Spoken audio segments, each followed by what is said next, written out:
16. Mayroon pa ba? Ha? Number that ends with 0 and 5. So only 1. Okay, correct. So 1 lang. How about ito 10? Only 1. So therefore, this answer is all correct except tadi na 2 because ang 2 divisible by 2. Ay, answeran na yan again. Then, and 64 dapat add ito yan dito divisible by 2. Okay. So, okay. Did you understand, class? Okay. Next. Okay, thank you for your participation. Okay, so that's already. Okay, let's have this question. Why is it important to know the divisibility rule? Why it is important to know the divisibility rules? Yeah, anybody? I want. Okay. In another hand, aside from those who are always reciting.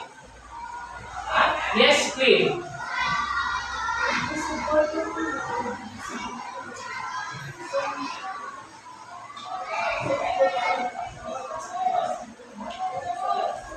Yes, very good.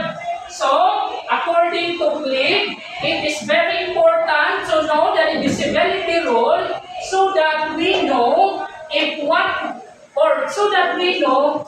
that number is divisible by 2, by 5, or by 10 by just looking to its last digit. Okay, very good. Okay.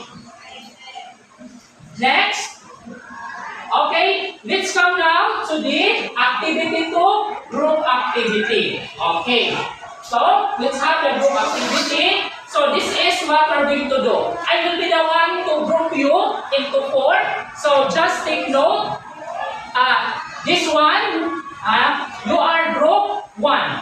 Okay, so I'm the one to group you. And this group, you are group 2. One pala kita. You are group 2.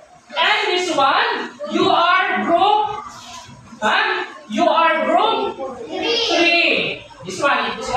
And this one, you are group 4. Okay, now, make now a circle. Okay, you can make now a circle so that you can